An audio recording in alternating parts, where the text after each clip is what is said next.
Fasten your seatbelts. It's going to be a bumpy night. But tell me, Eddie, is that a rabbit in your pocket or are you just happy to see me? Hello, everybody. Thank you all for hanging out with me. Let me turn my light on. That's how tired I am.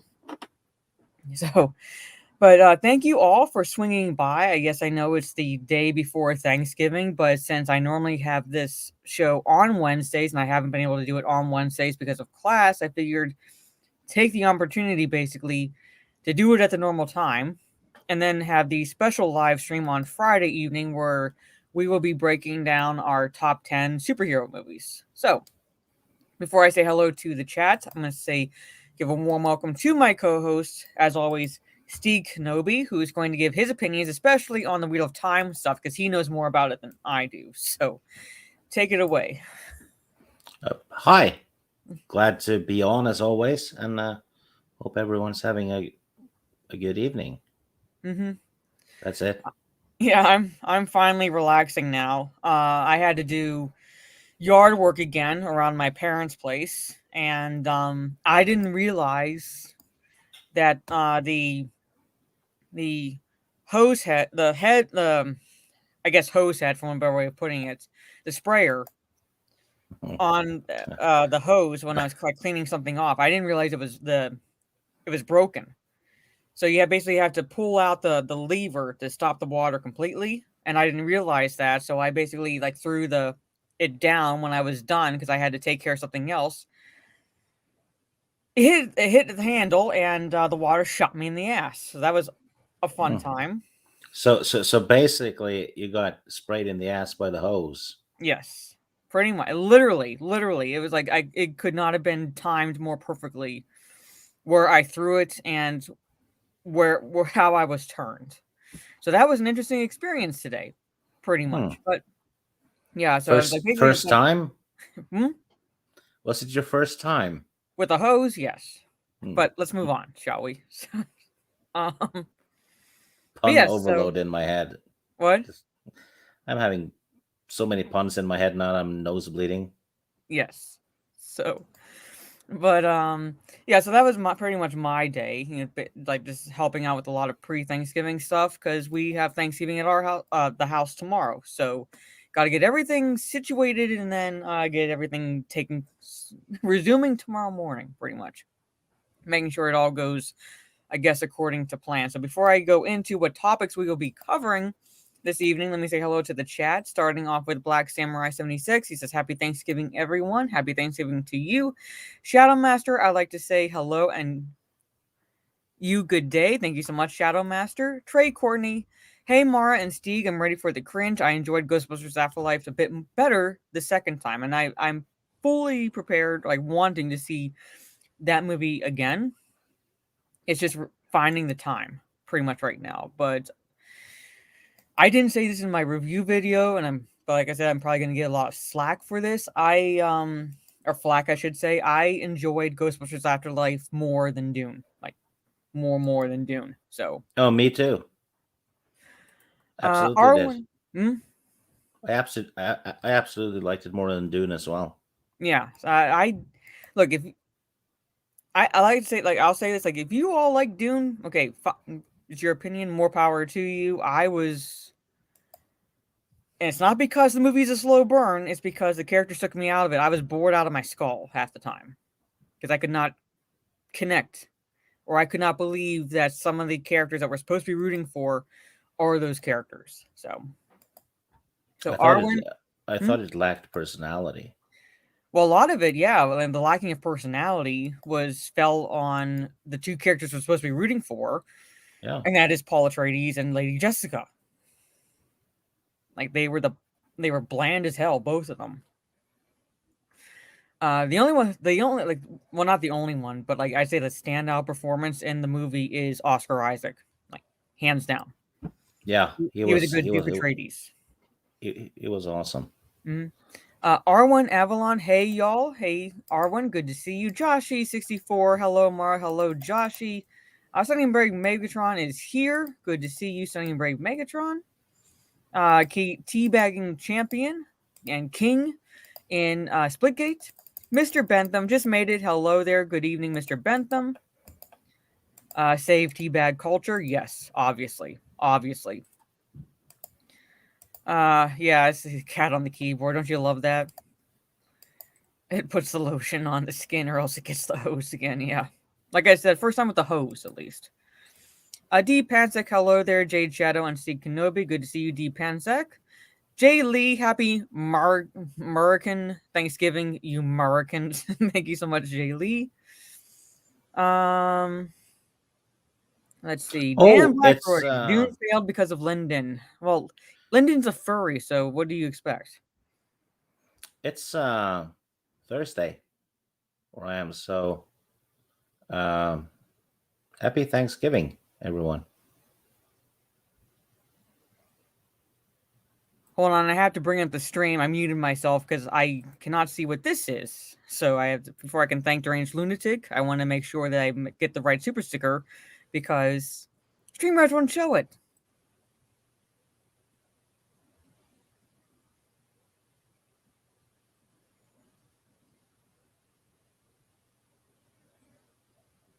And it is a Rose. Thank you so much, Deranged Lunatic, for the Rose super sticker. Very much appreciate it.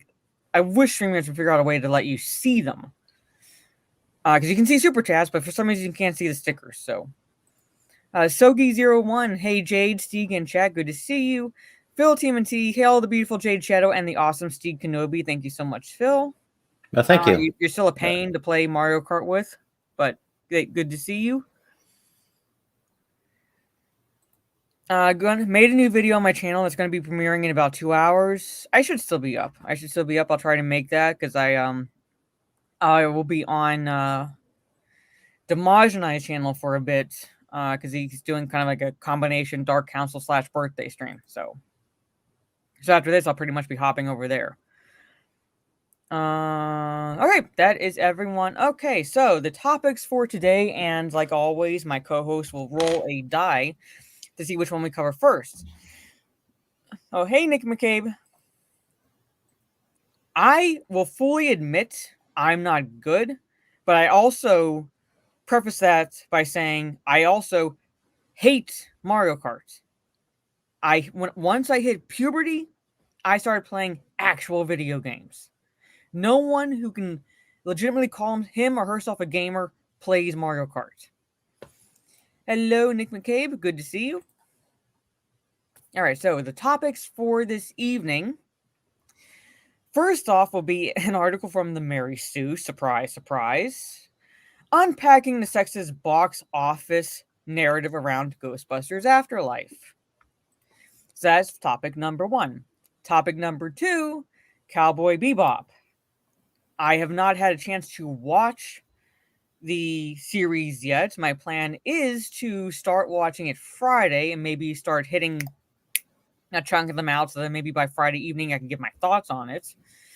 Apparently, Cowboy Bebop, the Netflix show, Faye is now bisexual. Really? Video game elitism? Yes. Yes, Spike and Madness. I will fully embrace the elitism I have for my white ivory tower on those who play Mario Kart and consider themselves gamers. But thank you so much. Happy to see you, Spike and Madness.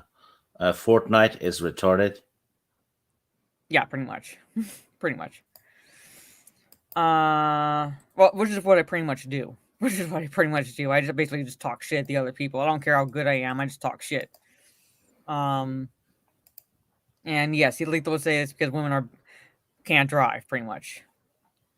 Yeah, and well, D-Day Cobra also wears mom jeans and pretty ripped ones at that. So I would like to make you aware of the fact that I did not have a go at women drivers, even if I got this wonderful opportunity to do so. Mm-hmm. R1 loves Fortnite. Fortnite, like Mario Kart, Smash Brothers, Fortnite, even fucking Fall Guys. The only reason I have any enjoyment in playing those is because I'm playing with other people. That's where the real enjoyment for me is. Yeah, so So like basically it's like, whenever I was playing Fortnite with Drunk 3PO, like that was the real enjoyment because I was hanging out with him essentially. Fall Guys, I'm like hanging out with Steph, like same with Mario Kart, hanging out with Steph and so forth. So like it's because I'm hanging out with I like the people I'm playing with. That's the reason why I enjoy playing those games. If I had any other choice at all, I would not have either of those games. If I had any when I say choice, I mean like, the sacrifice I make to play them with other people. All right. That is blasphemy, Sogi.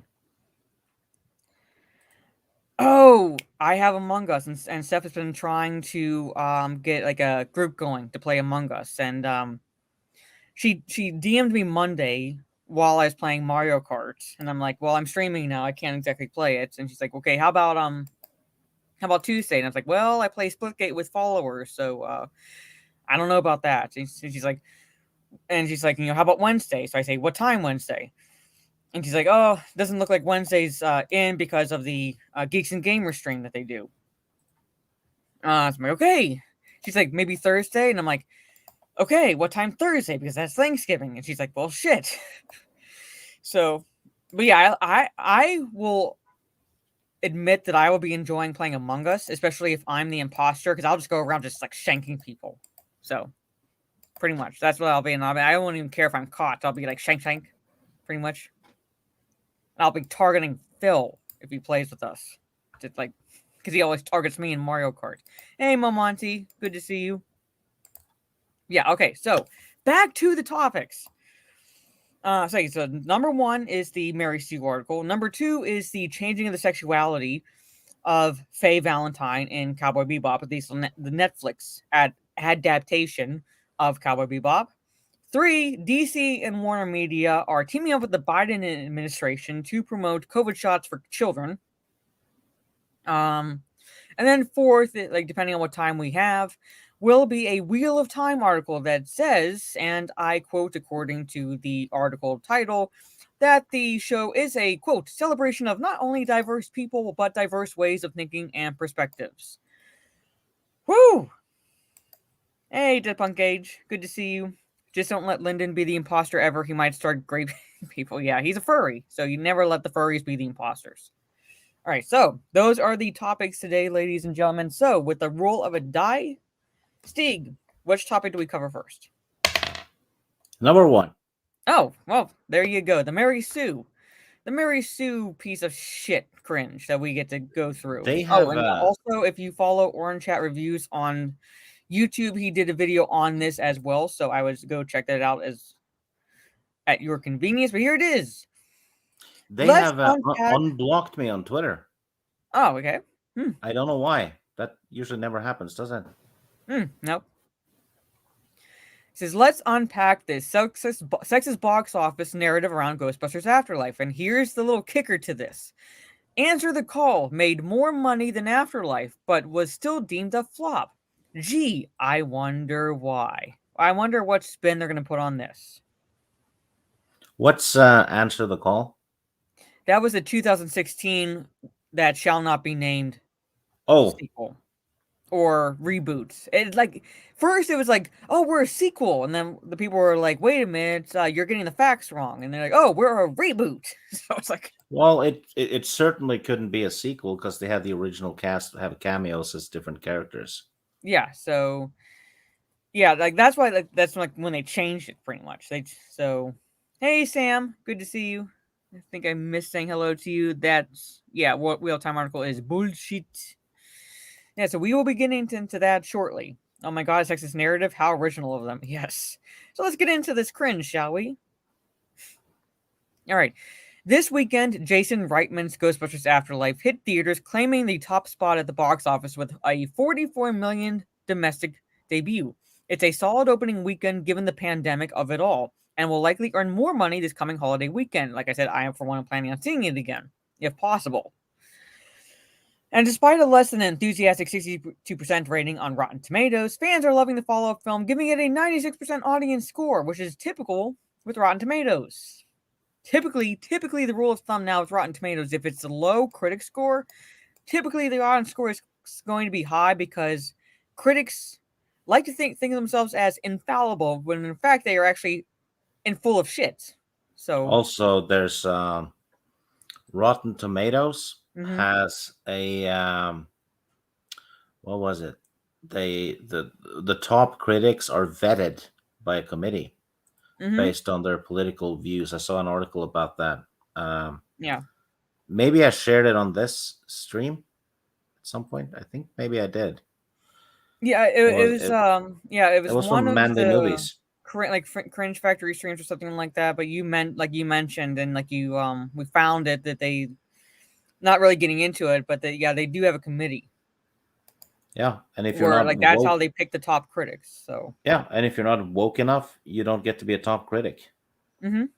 Yeah, Because so like they actually do that. They've been they even said it that yes, like they that can't trust the critic scores. Really, can't no. trust them. I saw Afterlife Thursday night, and as a lifelong Ghostbusters fan, I call bullshit on that Chelsea Steiner. I had a blast. The movie was funny, heartfelt, and delivered on all the warm, fuzzy nostalgia fans want from the series, but I can't help but be frustrated with how different the Afterlife narrative is from the 2016's woman-led Answer to the Call, because there is no fucking narrative to Afterlife. It's not woke at all. It's literally just a story about Spangler's grandchildren and weird happenings going on, and they have to piece together the mystery and figure Yeah. out what is happening, what's going on, and everything concludes with the big bad. It's All literally a simple plot, and I can't say too much without giving away spoilers. So, Also, it actually followed the lore established in the first one, yeah, because yeah, when that thing gets more powerful, ghosts can do a lot more, yeah, and that certain ghost at the end fit mhm, with that. yeah. So it fit with the lore. It was a actual, genuine continuation, and it was fan service done right. So I'm not saying like there's not this. It doesn't heavily rely on nostalgia, but there are nostalgic moments Yeah, where it's like, oh, the okay, I remember that. I yeah remember that. But it's you not know really what? member berries or dangling the keys. The main story Mhm. and all the Spengler stuff, that was not a member berry because it was really tied to the plot. So it Yeah. wasn't just out of the blue. But I did notice, when you see the ghosts attack the city or Mhm. the town, Yeah. there's one with its eyes hanging out on a string. Mhm. That's from the old cartoon, and it was also one of the toys. Mhm. So that was a member berry, but Well, cool I'm that they saying, had like, it there in. are kind of member berries, but at the Yeah, same time, they don't they're not exactly hitting you over the head with them, like, kind of no, and, there were some that were worried that this movie was going to be like kind of like The Force Awakens, where it's, "Hey, you remember all these characters you love? Well, fucking forget them. You have to like these characters now." It was not like that at all. no. It was not like you do it does focus on Spangler's grandchildren, but it doesn't do it to the detriment of the original cast. No, in my opinion, anything to do with Spengler was not a member berry whatsoever. No. However, the other three Ghostbusters, given the little time they had on the screen, was a bit of a member berry, and it was actually a little plot hole too, So, because well, they didn't have proton packs because Spengler took them, mhm. and then they Well, had that's kind them. of like revealing some information. So, Yeah, I know, but yeah. it's not a spoiler to say that they were in it though. Hmm. Yeah. Well, I mean, it is a little bit of a plot hole, and there's like, I don't know if there was like a scene that would have explained that was cut out. I'm not trying to write anything for them, but at the same time, it was like I didn't really care. I honestly didn't really care. Yeah, it I it, like at that it point, was I was done gonna be like, well. oh, like like marks off because like they didn't pay attention to that detail. Would you agree if I said that everything that had to do with Spengler in this movie was on par with how they did it with Miyagi in Cobra Kai? So Hmm. he felt like he felt like he was one of the main characters in the movie, even though he has passed away. Yeah, they like did do that. I mean, for all like not to write the story for them, but for all I can't say anything without revealing anything from the end of the movie. But where they appear, it could be with like a little bit of a stretch of the imagination that they would have found the stuff. Maybe. The I stuff mean, I'm was not just saying that they would have traveled with it. Like they definitely couldn't have no. traveled with the stuff, but like if we had everything there, Well, the stuff that was there was destroyed earlier mm-hmm. Where was it destroyed earlier? in the temple when someone aimed one at the other. Mm-hmm. To ruin them because the old things were in use. Depends on how many he took with him. So they said everything, but they didn't say how much. I'm just saying. Yeah. I don't know. But like I said, like, why is Lethal not showing up on the StreamYard side? I'm seeing people saying hello to him. I'm not seeing him. I don't see him in it either. Hold on. I gotta mute myself real fast.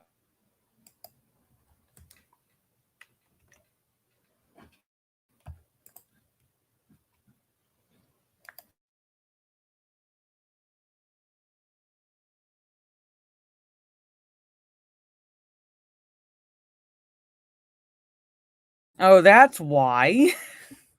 He sent a message as a member and it doesn't show up in StreamYards because I have to go to the YouTube side and he says 18 months, here's to 18 more. Thank you so much for being a member for those 18 months, Lethal Lightning, and I'm hoping you're enjoying, for one better way of putting it, the cringe right now. So, but we're going through a MarySue article. Lethal Chan, yes, there he is. Hello, Lethal. We're going through a MarySue article about Ghostbusters Afterlife and kind of tying back to, well, it must have been a bunch of fucking sexists that made sure that Answer the Call was received poorly, pretty much. So moving on. Okay. Answer the Call. This is so retarded though, because the leading actor in this movie was a girl. Yeah, I know.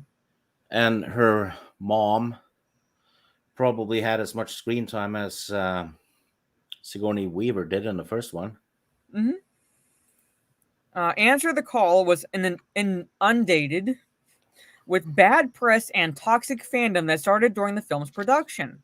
No, it didn't start during the film's production because we were apprehensive, but we were like, well, let's see what they do with this. And then we saw the trailer and we were like, this is shit. Yeah. And then everyone who said it was shit because got labeled a Nazi or whatever. Yeah. Which isn't how you win over fans. No, and I was one of those who thought it was shit, but their explanation for that would be, I have internalized misogyny, obviously. I have internalized sexism against my own gender. That's actually probably ground zero for that term. Yeah, she kicked it off first with her comments, basically, because people were criticizing the trailer. And well, there must be people must be racist or something. I don't it was just how that is not really how to win over fans. Nope. Once fans learned that the film would center on 4 women, Ghostbusters, played by Melissa McCarthy, who is fucking unfunny, Kristen Wiig, who plays her fucking self every time, Leslie Jones, who is also fucking unfunny, and Kate McKinnon, who is just weird, the angry men of the internet mobilized to tank the film. Still running with that bullshit narrative, aren't you? From downvoting the trailers on YouTube because the trailers fucking sucked, to flooding Rotten Tomatoes with bad reviews because the movie fucking sucked. Yeah.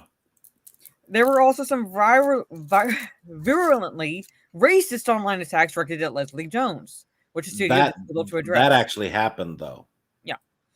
So I wouldn't necessarily call them virulent, but the attacks did happen.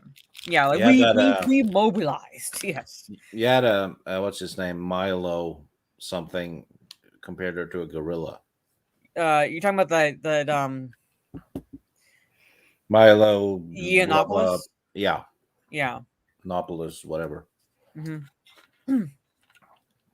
Women are the majority of film goers. Make of it what you will. Yeah, I didn't even want to see that shit. Now, like I was a woman, but when the news originally broke that they were doing that, I was like, well, let's see what they do, because I was apprehensive, given that they just basically just gender swapped from 4 guys to 4 women. But I'm like, well, let's see what these characters are. Maybe they're related to them. Maybe I don't know, because it doesn't necessarily matter the gender of the characters as long as it doesn't. It's not the sole reason why that they are cast or whatever. At least it has to make sense to the story.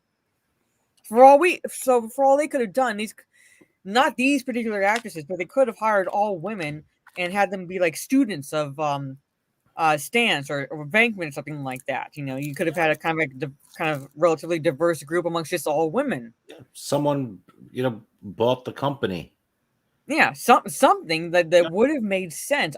But instead, they just basically, oh, we're just going to reboot it and we're going to gender swap it from 4 guys to 4 women, and we're going to prove that women are just as funny as men. And I'm like, Well, those women were not as not funny those women.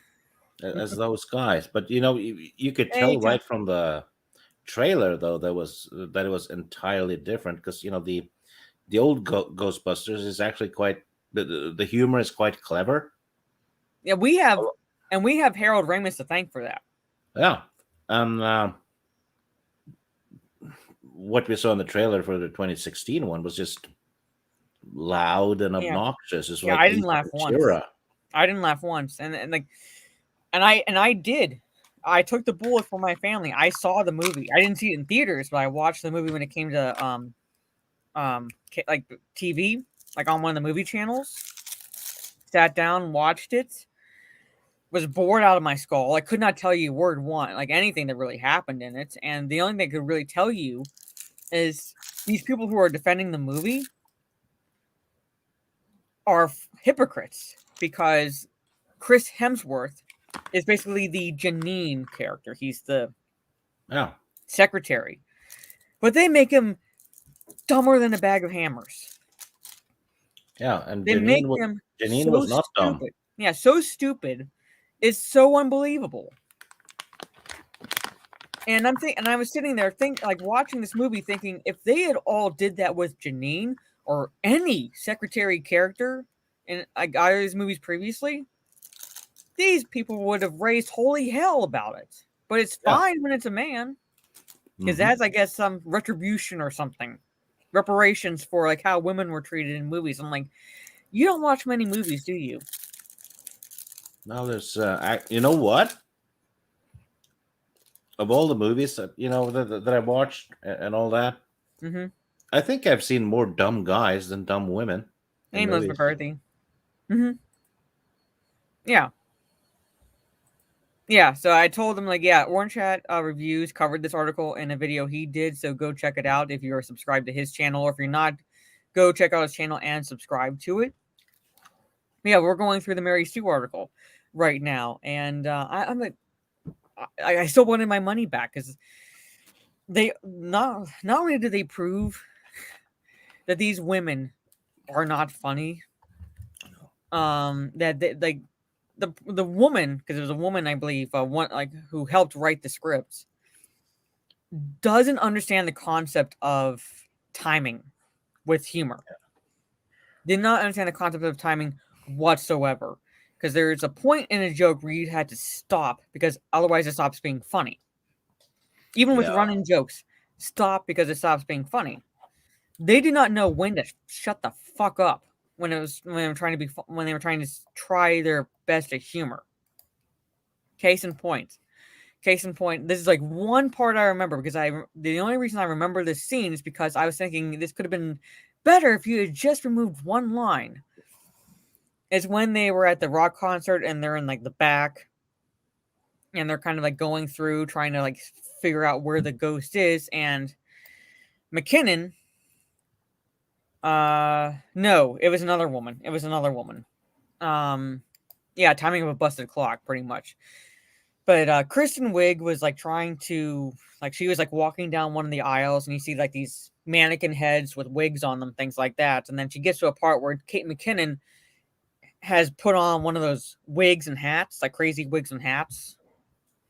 And like Kristen Wiig yells at McKinnon, and McKinnon's response to that was like it's the hat, isn't it?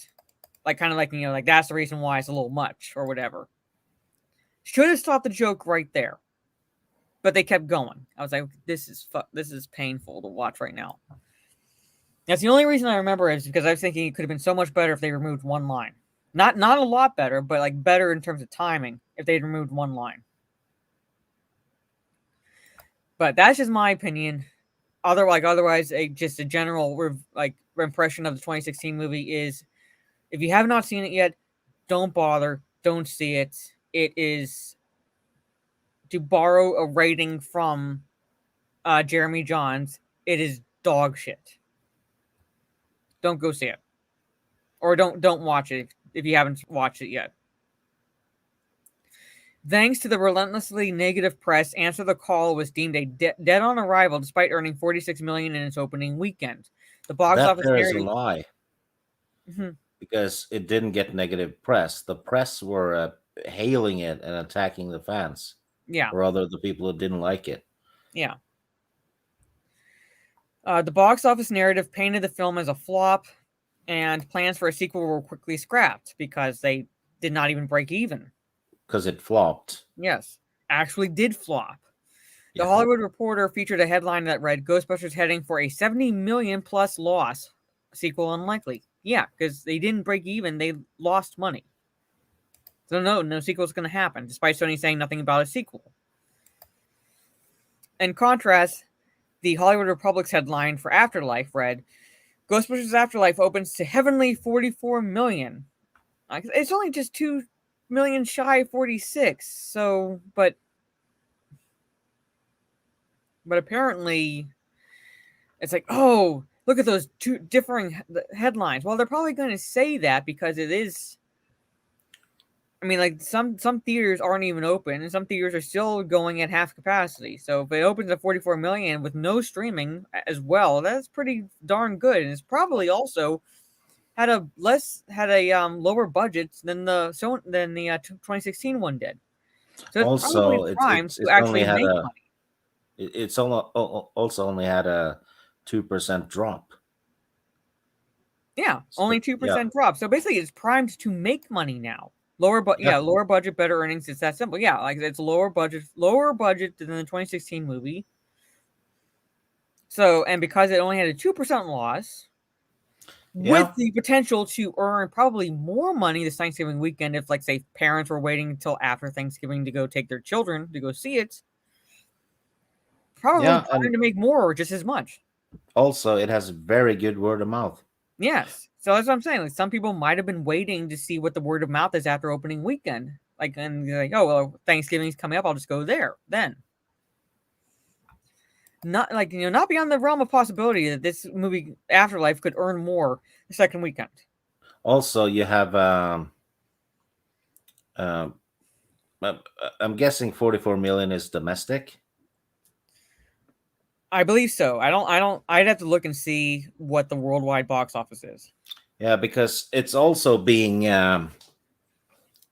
hamstrung a bit with the COVID passes, because you're not allowed to go to the cinema if you don't have a COVID pass. A lot of the places. In a number of places, yes. Like here, no. Hey, Dimajanai, I will be jumping on the Dark Council whenever I'm done with this. So, happy birthday, Dimajanai. Hope your day is well. Yes, wish him a happy birthday, folks. Sorry. I was out doing yard work and breathing in allergens, so I'm trying not to talk a lot. Let's see. So, moving on. All right.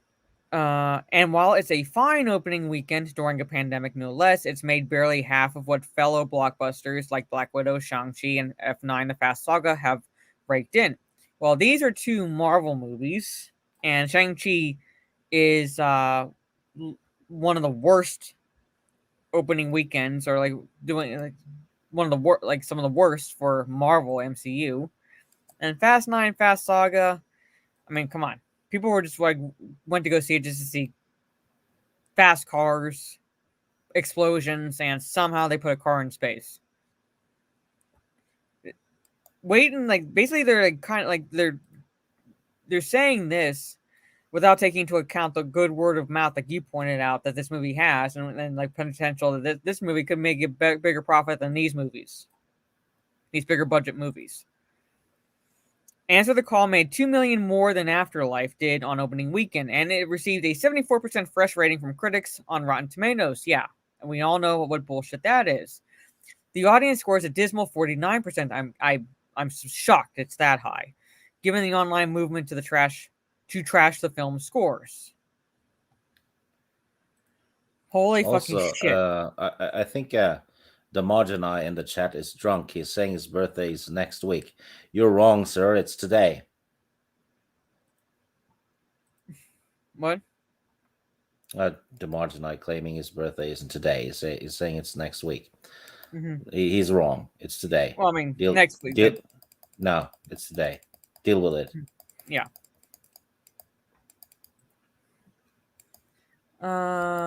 Let's see. Moving on. I've got tabs open. Which is easier to recoup. Hold on, sorry.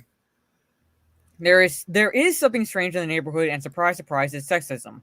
From the online hate campaign to the male-dominated world of entertainment journalism, it seems that men at large unilaterally decided that Answer the Call would be a flop, and that narrative stuck. Fueling this narrative was the respective budgets of the films. Answer the Call cost a hefty $144 million to produce and earned $229 million worldwide, which is a flop. In contrast, and likely due to Answer the Call's profit margin, Afterlife was made for a more modest $75 million budget, which is easier to recoup. Maybe, I mean, not that this would have made any difference, but Answer the Call maybe could have done it on a modest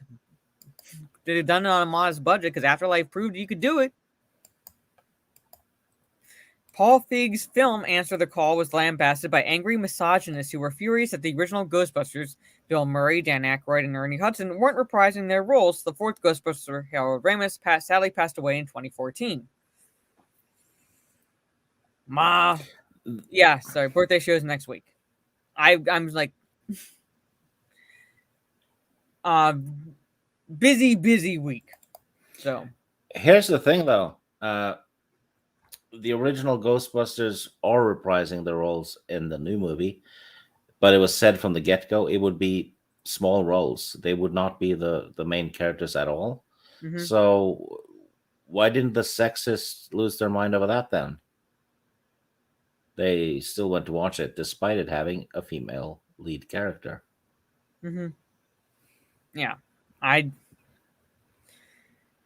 Half of those are... I don't think this woman thinks a lot. 5 years. It's been 5 years. And they're still going with this.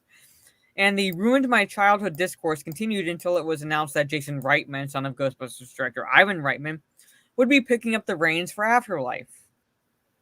Oh, by the way, you recently watched Space Hunter, right? Which is also an Ivan Reitman film. Yeah. Harold Ramis has a cameo in that. I remember you said that, but I couldn't find him. You can't find him. Really? Is he like the voice of something? Mm-hmm. The news thing at the beginning?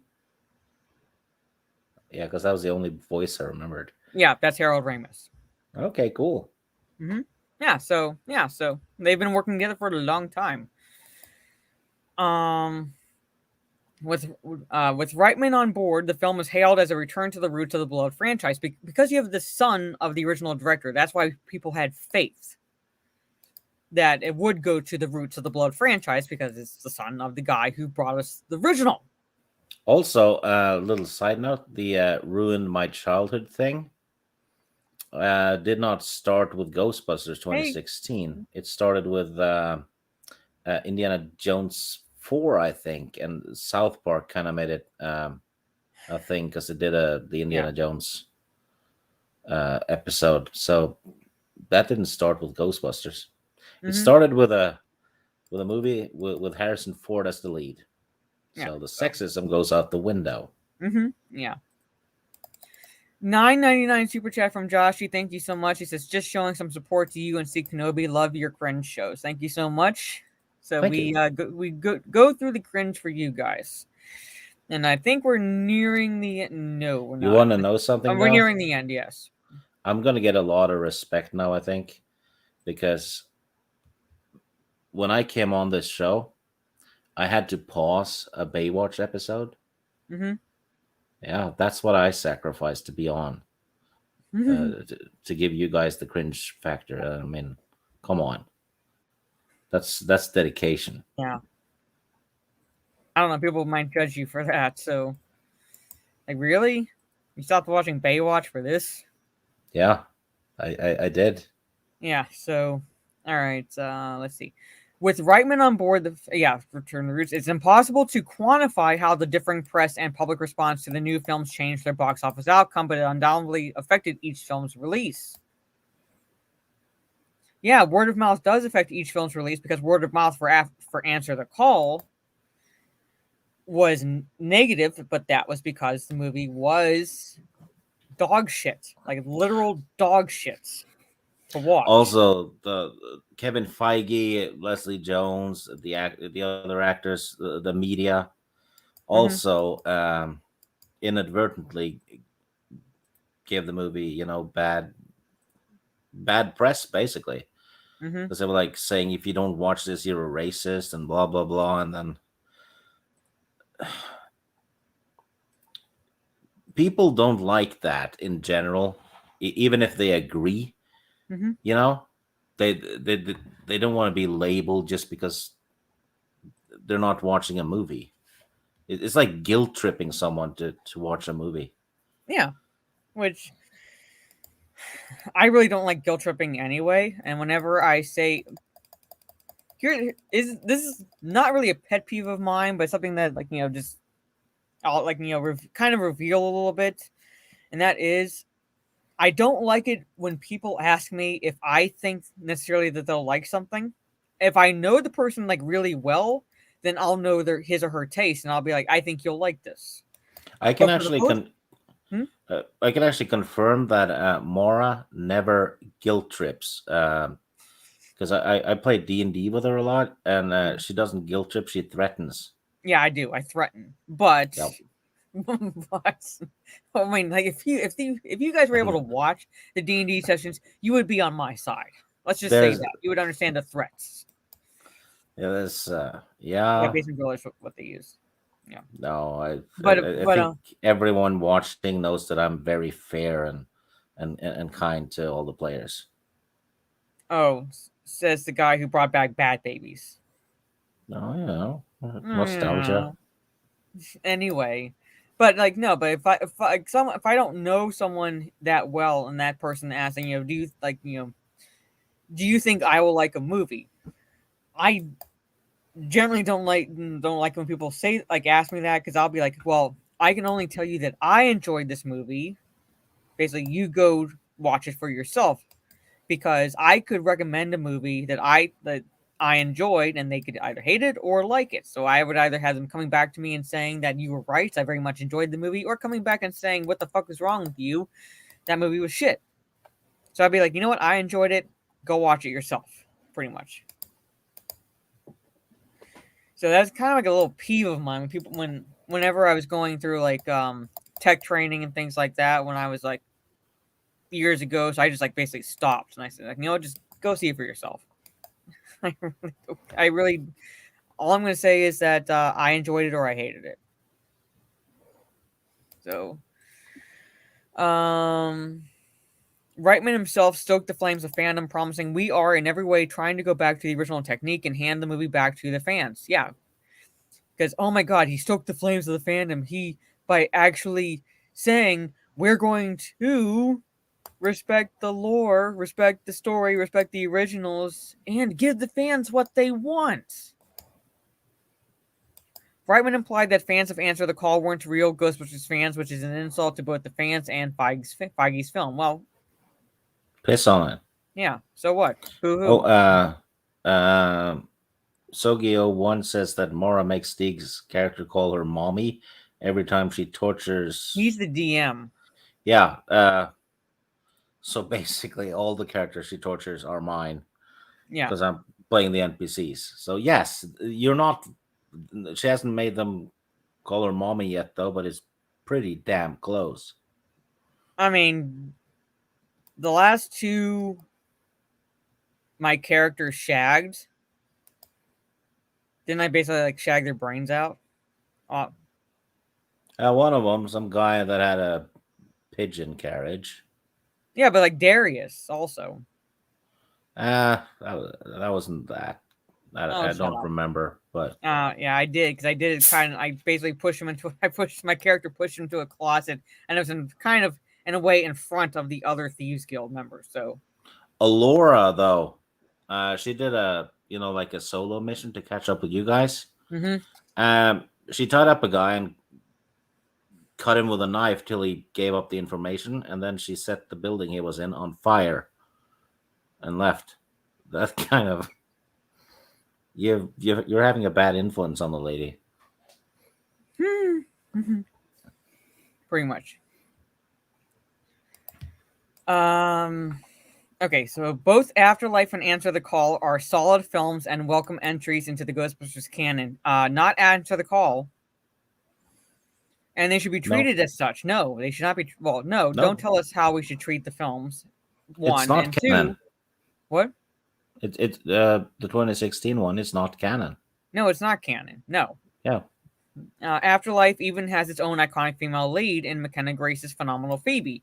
After leaving the theater, I couldn't help but imagine that what a crossover sequel might look like with McKinnon's Gillian Holtzman, mentoring young Phoebe in science and Ghostbusting, Phoebe is doing perfectly fine on her own, and she has a mentor in a way with her grandfather.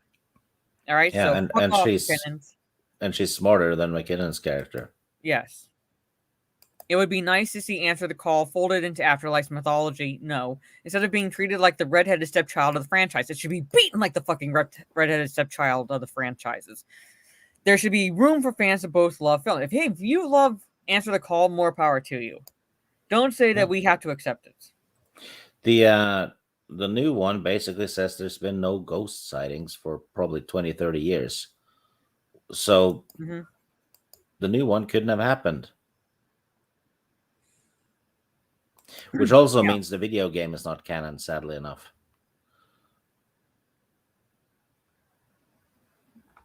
Hold on.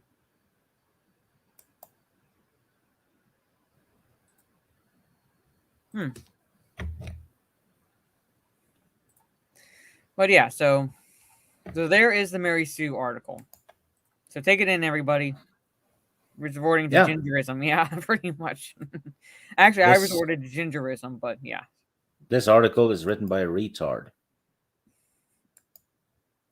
Yeah, so Basic Instinct style, pretty much. Yeah, talking about when we were talking about D&D. So I don't think that has happened. Almost.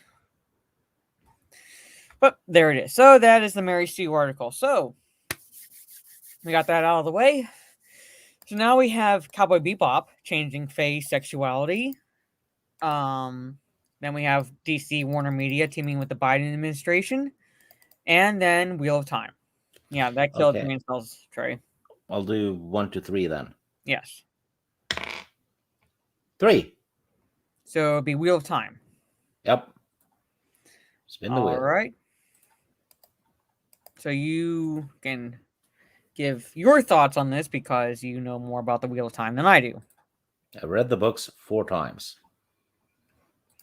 So let me share my screen. That's 14 bricks. Hey, Soul Assassin, I missed you. Sorry if you like 2016. I won't judge, but we'll look at you with suspicion. Yes. Yeah, kind of like won't outwardly judge you. Well, won't outwardly criticize you, but will silently judge you. I'll judge you. All right, here it is. The Wheel of Time actress Madeline Madden claims TV show is, quote, celebration of not only diverse people, but diverse ways of thinking and perspectives. Right there. The Mhm. books do that. Literally for 14 bricks. And Mhm. it does it way better. So she hasn't read the books. She literally Yeah. hasn't. She can't have. So, well, that's why, like, every time a celebrity says that he or she has done their research, I take it with a huge grain of salt. Yeah. She probably read Wikipedia. Yeah. The Wheel of Time actress Madeline Madden, who plays, how do you pronounce this? Egwene Egwene Alver. Alver? Okay. In Amazon's adaptation of Robert Jordan's book series, recently claimed that the show is a, quote, celebration of not only diverse people, but diverse ways of thinking and perspectives. Madden's Here's the comments came in. here's the thing. In the Wheel of Time, when it starts, it's basically it's in a village, a very secluded village, next to two rivers, which is the name of the village is called the Two Rivers. Mhm. They have not have any contact with anything, including the rest of their country. There's actually a point where they talk about how they weren't even sure they had a queen. Mhm. That's how off the uh, off the map it is. Um, when it comes to the other ethnic races, they run into them later on, and it's kind of a big deal because they have their own nations and and, and all that. So it's there, and there's a heck of a lot of lore around it, Mm. as it should be, right? But I remember when this show was announced. Um, there was an interview with the writer, and he said he wants this fantasy world to be, in his opinion, what he envisions New York to be in 40 years in terms of diversity. Mhm. So it's all about me, not the work. Yeah. Uh, sorry. Joshy's asking, what is the Wheel of Time? Never heard of it. It's Hello, uh Steven. Go it's ahead. it's a very long, spectacularly written fantasy book series that they now made a shit TV show of. I Mhm. mean, the book series is 14 bricks. Each of them is as thick as a Game of Thrones book. Mhm. But they are they're doing book 1, 2, and 3 in 8 episodes. You Mm. know, Yeah. it's that yeah, that's like 1,600 pages in 8 episodes.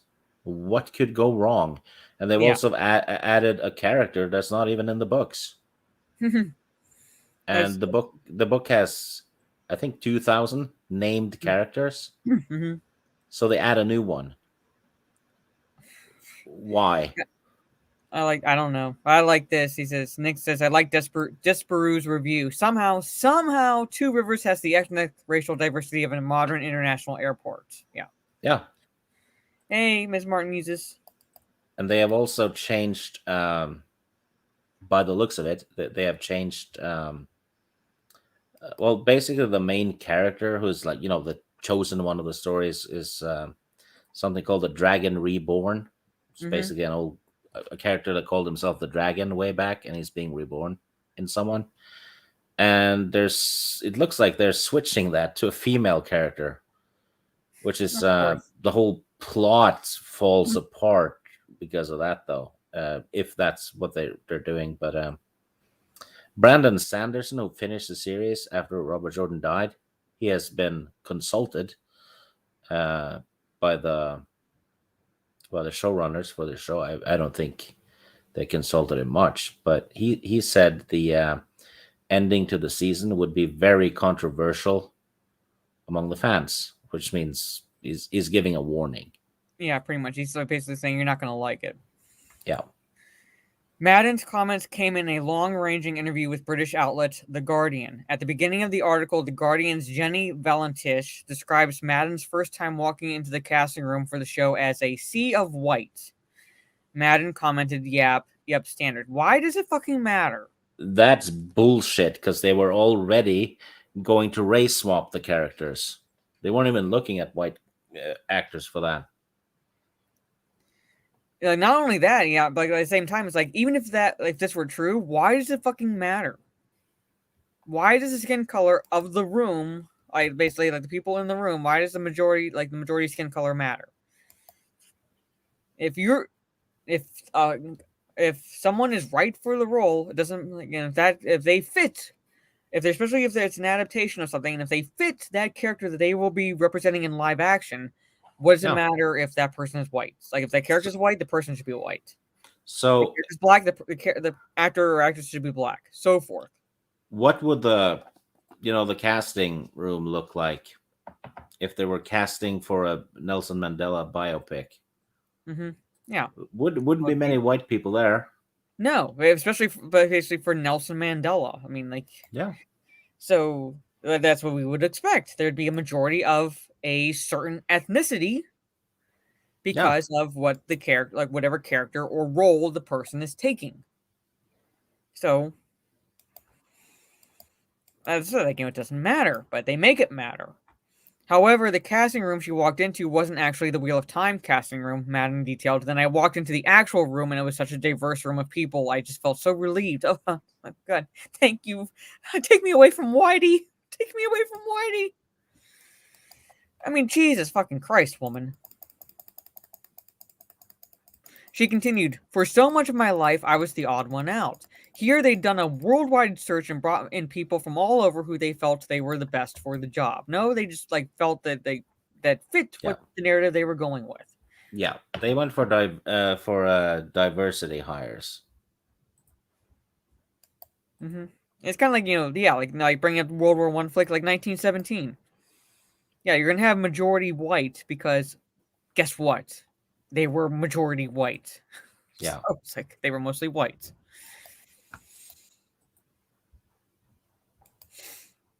Later in the interview, speaking directly to the show, Madden Bounding, please get your editors off their duffs. Claimed the show delves into, okay, how do you pronounce this? Nynaeve and Egwene's lives and way of thinking. Which they do in the books. They have their own chapters. Guess what those chapters do? They go into their way of thinking. Yes. She explained, particularly with these characters, we really get insight into their thinking and their lives, which we may not necessarily get in the books. Which, you know what? If you take all their chapters, and put them together, it's probably 4 of the books at least. Mm-hmm. So that is exactly what they do in the books. This lady has not read them at all. If she's saying this, then no, she has not read them. She's either researched her character on Wikipedia, as you put it, or she's going with word of mouth, like what the director or writers are telling her. Yeah, so she just outed herself right there. Mm-hmm. And actually, especially the Nynaeve chapters are awesome, in my opinion. So, moving on. All right, so women are at the forefront in this story, and it's such a celebration of not only diverse people, but diverse ways of thinking and perspectives, she added. Well, they're that in the books, too. She would go on to claim that Egwene's thinking is similar to her own, saying, I've been raised by strong women in my life who have sacrificed a lot for me to be where I am, and I think that's the same with Egwene.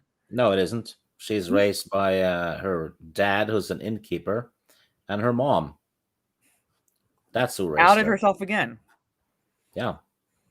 She's raised by normal, loving parents. Literally what doesn't kill her makes her stronger, and I feel that's something that I also take on, she asserted. Oh, really? That's interesting. Am am I allowed to spoil this? I mean, if people don't mind in the chat, I mean, I have really no intention of watching the show. Because this is gold, actually. Mm-hmm. If you don't want to be spoiled, turn the sound off for a minute. Mm-hmm. Here comes a spoiler. She dies because the one she loves screws up. So what doesn't kill her makes her stronger? No, her weakness kills her. Literally. She literally got it 100% wrong. All right. She's that retarded. She doesn't even know how her character ends up. What doesn't kill her makes her stronger, except her decisions. Basically, what happens is she bonds with a guy, which means, if something happens to him, she'll feel it. Mm-hmm. And he fucks up and starts attacking a blade master and gets killed. She feels it. It goes into like an insane sorrow thing and dies from it. So so it's like she pulled a Padme. Yes. Well, explosive Padme. It was Michael Bay-ish, but still. Yeah, that's what happens. All right. As the interview came to a close, Madden went on to claim that her entire life is politicized because she's an Aboriginal woman, and that she must her platform use editors. Fucking hell, use her platform to change the world. No, you don't need to use your platform to change the world. You just need to use your platform to fucking act. That's what you're paid for. Yeah. She says, it's been instilled in me since I was young that I have to use my platform to change the world. That's something that's part of my DNA. No. Being a Karen is not part of your DNA, I hope. There must be some part of women's DNA. Like some women's DNA. I think also that just being born as an Aboriginal woman, my life is politicized, so that's something I've dealt with every day of my life. She detailed. Well, you only make it politicized when you do so. Your life is not politicized unless you make it politicized. Well, also, technically, the people who wrote the show did just that. Mm-hmm. Yeah. Oh, for frack's sake, yeah. That's not DNA, that's indoctrination. Yeah, there has to be a Karen gene, because I'm looking at some of these women going, how have you made it this far in life? Like seriously, how have you made it this far in life and not have had someone slap the shit out of you? To that effect, Madden detailed that after she gave a speech at the age of 13 calling for better employment opportunities for Indigenous people on behalf of activist group Generation 1, that she became the target of nasty things. Madden recalled, I just remember being like, this is something that I could get behind as a kid. I didn't really understand the gravitas at the time, or the scale of what this was. Obviously, this brought out some nasty things from the woodwork, and that was quite shocking being a 13-year-old kid. And having adults come for you, which was just insane, she stated. And she's right about that, though. Mm-hmm. But it happens to people, well, anyone. I mean, look at, what's his name, Ben Shapiro? He's getting death threats all the time. Mm-hmm. Granted, he's on the other side of the political spectrum, I assume. But he is Jewish. Mm-hmm. Well, I want to say, I'm not saying necessarily like that, like there's like a smoking gun somewhere, like proof, but her, she's saying like having adults come for you. So while it might be arduous for a 13-year-old to go through that, but at the same time, it's like, well, what exactly were these adults doing? Were they criticizing you? Were they calling your parents out? Like, were they criticizing the organization group you were speaking for? What were they doing? Because she's like, I mean, it seemed like they were specifically targeting her, and I'm like, I don't see that really happening. Yeah. Well, remember the Covington kids? Mm-hmm. Yeah. The ones who just stood there, Yeah. So they got it worse. Mm-hmm. So I'm just saying, like, like if you're gonna make this necessarily this claim, then show it's like at least give some examples, because then you're just saying that this is like the situation that happened. And I'm like, well, like what were they doing? Were they going after the activist group? Were they like criticizing your speech? Were they saying like were they criticizing how like maybe like that whole thing was politicized and you were like using like whole thing, like what were they saying? That's my point. Yeah. Is I'm not just going to believe you just because like you're making this statement and not seeing what actually happened, or you're not giving examples. Also, where was it? Was it in the comment section somewhere, or was it threatening letters? I What? don't know. Like that's the There's thing. degrees of this. Yeah. So, and I don't think she's. I mean, she's not like necessarily young, but I don't think she's that old. So it's probably during the time of like still of social media. So it's like like you said, are these comments people are making on these like in like a news article forum or something like that? And you're like, what? Like, like that's not coming after you. That's not coming for you. That's just people voicing their opinions. Are there going to be assholes in amongst those responses? Yeah, they're going to be assholes, but like that's the same thing for everyone. Welcome to Yeah. the internet, kiddo. Also, there's another thing about this show. What's her name? The famous actress they have in it. Rosamund Pike. Yeah, That- her character basically says that men are to blame for the everything that has to do with the dark one. Starting to slip into their world, right? Oh, Because that he's damn sealed Y inside. chromosome. Yeah. Oh yeah, but here's the kicker for that one. Mm-hmm. He is escaping because someone decided to way back decided to kind of drill into what's called the bore, Mm-hmm. where his prison is, and it started weakening it, right? Mm-hmm. And he reached out and tainted the main half of the magic. Sorry, the male half of the magic, and turns men mad over time, which is aimed at fucking up the dragon reborn when he comes back, right? Mm-hmm. But here's the thing: the person who actually did that drilling with the magic Mm-hmm. is a woman. So men actually aren't to blame. It's a female, one of the villains. Of course. Yeah. So even right there, they're just blaming all the men for actually stuff the women did. Again, proof that like none of these actors or actresses read the books. Yeah, even there's it's well, she said it on the show. They've rewritten it. Mm-hmm. So the men aren't to blame for this now in this show, even though it was actually a woman who did that. And it's very much tied to the plot, especially when that character shows up. Well, this just says that it's airing on Prime Video. The first 3 episodes have already been released, with subsequent episodes being released on Fridays, with the final episode of season 1 airing on December 24th. Oh, just in time for Christmas. All right, is this the guy that she ends up with, or is it another guy? Because it says he plays Rand Al Thor. Yeah. Okay, so he's the one who screws up. And No, the book. So they might change it in the show. No, what do you mean screw up? I mean, like you said, the guy like she was like bonded with. No. Screwed up by. So no, is this the guy? He's basically her first boyfriend, and they drift apart. Okay. Okay. He is the Dragon Reborn, actually. Okay. And and the fun thing about that is that Hello. he is not from that area, which is why he has red hair. So he sticks out because he has red hair, but now he kind of doesn't, does he? Because it's so diverse now. Mm-hmm. He doesn't stick out at all. Yeah.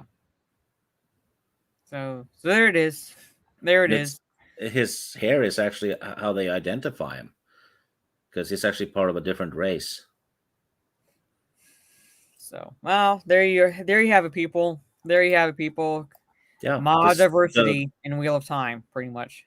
The story is actually completely destroyed due to the changes they made. It cannot end the same way. It won't play out the same way. Perrin, the black guy, Mm-hmm. he's married in the show. In the books, he is not. He loses his parents Mm-hmm. in book 5. So character development because of that, because it leads to that. In the show, they all die right away. So they've just wiped out 5 books of character development for him. Well, there you go, people. His Yeah, mother and was an outsider, red hair, gray eyes. People from Two Rivers have brown hair, eyes, and hair. yep. And Perrin, who you see in the picture there, Robert Jordan was asked who he would cast as Perrin and the other actors. Mm-hmm. He said he envisioned Perrin to be a young Val Kilmer. Well, definitely not black. Nope, that's not Val Kilmer. Nope. Unless it's Val Kilmer, like, I'm a dude playing a dude disguised as another dude, pretty much. Like in Tropic Thunder. But otherwise, he's envisioning a white actor. Yeah, I don't care. and he's white on the on the book covers, and he's described in the books. Mm-hmm. And yeah, Well, yeah, there it is. Like, you've pretty much been like, pointing out, and rightfully so, like how they're gonna ruin this because like the series and things like that, and yeah, I proving that they are doing it. I reported on this show happening a year before it was announced, Mm-hmm. because unlike other people, I actually had a source. Mm-hmm. Yeah, the books, pretty much. No, And someone told me it was going to happen because Oh, they well. had started working on it. oh yeah, it's Well- like someone who's actually helping with the show. No, I'll tell you after the stream. I'm not going to Okay. name drop. Okay, but- well, no, yeah, you don't want to name drop on the stream, but yeah, so. All right, so 2 cringe stories down. All right, so we're down to Cowboy Bebop changing face sexuality, or the DC Warnermedia teaming up with the Biden administration. Bebop. Bebop. Okay, hey Ragfear, Val Kilmer's out of the picture unless your character is mute. I think like this was like years ago when he was picturing a Val Kilmer playing him. Okay, so Bebop. Let me bring up the article. And like I said, I will watch this. I'm not going to necessarily saying I'm giving this show a fair chance because I've seen enough of it to go, holy shit, that's going to be hard to like digest. But I am going to watch it, so like maybe by Friday evening I'll at least plowed through enough of it that I could give my impressions of it. So we'll see. We'll see. But speaking of Cowboy Bebop, Netflix's live-action Cowboy Bebop turns Faye Valentine bisexual. She's straight on the show. Yeah, and didn't they The anime, say I should that they said that the show was a canon continuation of the anime? Yes, it's supposed to be a continuation. So now all of a sudden she digs chicks as well. So Even though the anime made any clue whatsoever or hint at all that she was anything but just straight. She was into men. Yeah. Yeah, that's a quick change.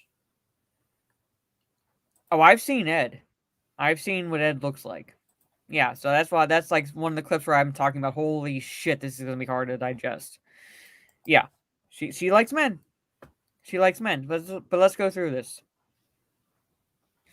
In one of the least inspired and predictable changes made by Netflix to the source material during its transition to live action, of which there are many, nearly all received poorly by general audiences, the streaming giant's adaptation of Cowboy Bebop has changed Faye Valentine's sexuality from straight to bisexual.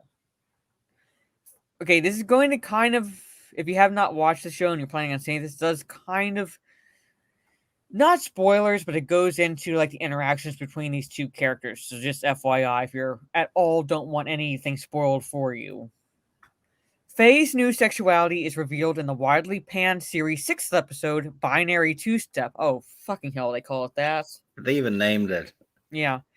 Wherein the purple-haired bounty hunter meets the Netflix original character Mel, a mechanic hired by Jed to repair the Bebop. Why are It's not even, this character's not even from the anime. It's a Netflix original character. So they just like threw this character in. it's very, very often that a LGBTQ female is a mechanic. Have you noticed that? Yeah. Stronger women must always be either bi or lesbian. Yeah. Fundamentals of wokeism. Yeah, so yeah, it's gonna be a shit show, I know, but I'm gonna watch it.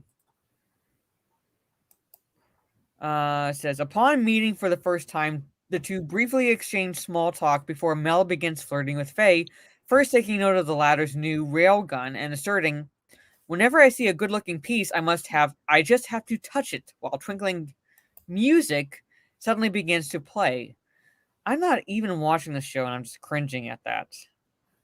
"Yeah," replies a flustered Faye before stammering back, "Touch away."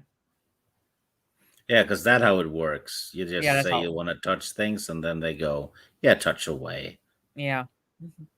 Eventually, Mel informs Faye that she's, quote, just waiting for the part your boyfriend is out scrounging for, to which the Bebop member replies, "Oh, no, not my boyfriend, just some guy who thinks you're ripping him off." "Yeah, there's nothing here worth taking," Mel says of the ship before giving Faye a beckoning look, "except maybe you." As the scene abruptly cuts, the episode then turns to its main story, proceeding to spend a majority of its runtime on Spike's search for Julia. When Mel and Faye are next shown on screen, they are seen lying nude in a bed following an implied sexual encounter, with the two in the middle of a post-coital conversation about orgasms. Yeah, because we always Yeah. talk about that, don't we? Didn't that actor bash people for sexualizing characters? Yeah, No. Okay. There yeah. she's nude. Like that's just weird. Yeah, I'm not even watching this show, and I'm just like watching the show right now. I'm just going through like just in written form, and I'm just cringing.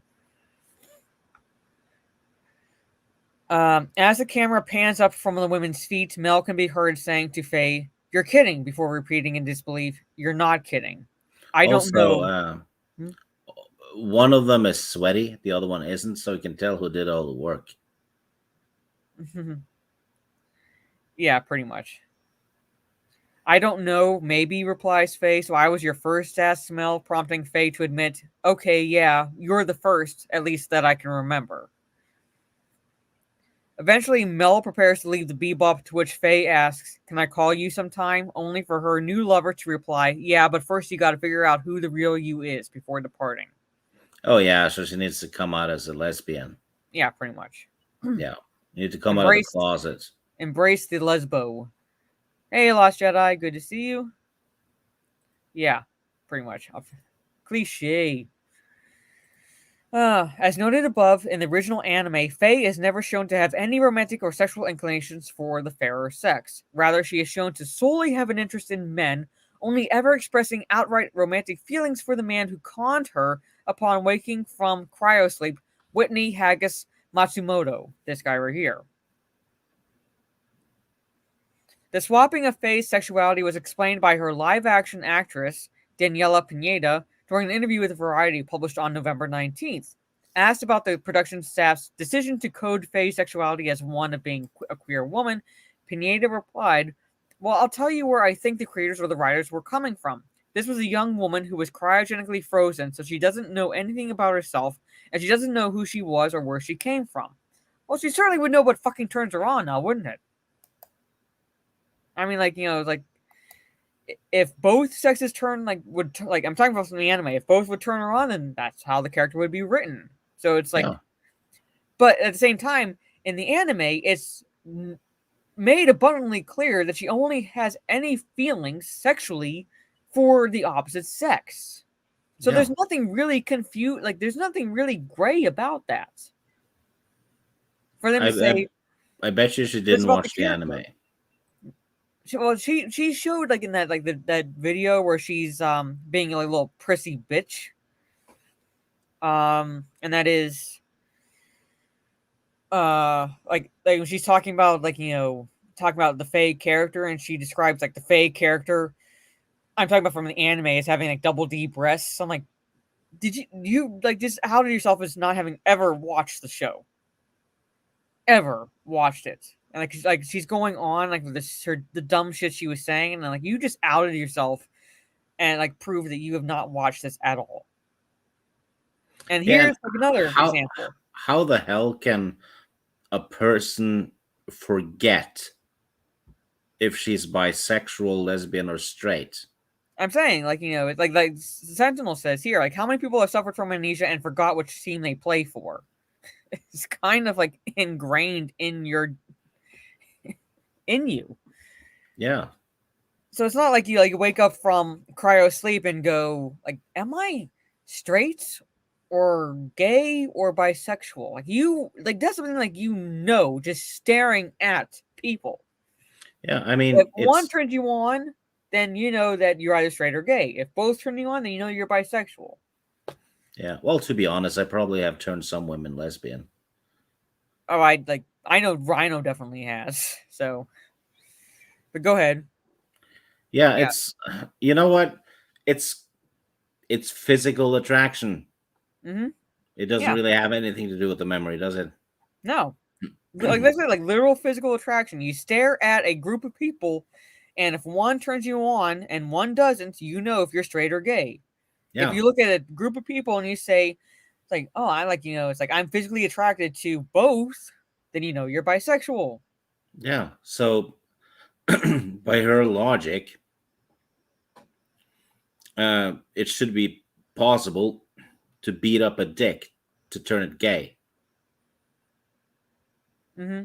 Because that's where the amnesia has to happen. It's not in the the physical attraction doesn't. It's a physical thing, so it has to be a physical damage then. So yeah, you could literally. As Shiobin hit me in the head at work a few years ago, but basically kick someone in the crotch till they switch sexuality. Yeah. If neither turns you on, you're asexual. Well, yeah, pretty much. So I'm saying like you would know. Like that is like down to like your basically physical nature. It has nothing to do with what you remember. No. It kicks in at puberty. Yeah. It's physical. So everything she's experiencing is for the first time, and I think that under that umbrella of first time experiences is sexuality. The actress continued. They wanted to make a realistic scenario of someone who was discovering themselves and trying to understand who they were, and I think that sexuality was also something that was part of this character's journey to find themselves. That character would have known she was bisexual before the anime even started. Yeah. Yeah, even before like being cryogenically frozen, as she says, like that she would know. She would know. Like that's something that like once, like you said, hit puberty, pretty much. Yeah. Unless you are in complete denial for whatever reason, what team you bat for. Yeah, like John Travolta, he's in denial. Yeah. The live action adaptation of Cowboy Bebop, is streaming on Netflix. So what do you make of Netflix's change to Faye's sexuality? I think it's done so purely for the sake of doing so. Purely for the sake of doing so. It's like nothing. Subhuman says, I like girls. Does that make me a lesbian? Well, according to this, it does. Yeah, because you can just say that you identify as a woman. So there you go. Yeah. There you go. Just say identify as a woman. They can't say anything against you. You're a lesbian. Yeah. So there you go. But that is the Cowboy Bebop article, and we have one more to go through. Also, the sad thing is that the sexuality swapping seems to be the least of this show's problems. That's the impression I'm getting, and like I said, I am going to plug through this shit. So my goal is to at least get enough of it done that I could give an overall impression by the time we're live again Friday evening. So Will you be having drinks? Well, probably. Yes, I'm taking the bullet for you people. I'm taking that bullet for you. I, So I'm. You know what? This is actually why I've been watching Baywatch, mhm. because I made it a rule that if something woke happens, like a TV show or a movie that I might have watched, I'm watching something non woke instead. Mhm. So yeah, next on the list is MacGyver. Actually, Oh yeah, that is non-woke because oh my god, they have a smart man. yeah, No. Says I'm pretty sure my wife will vouch for me since we've been married 17 years, so probably a lesbian. Yeah, like I said, like unless you're in complete denial, you know, pretty much. yeah. So it's so that's why I said that like just in that logic, it's ridiculous. I have a lesbian friend, Hmm. and she told me that all her uh, gay friends, basically, Hmm. all of them have had more than enough of this crap. They're fed up. Yeah, because they're tired of being pandered to. Yeah, and being used for political virtue signaling, really.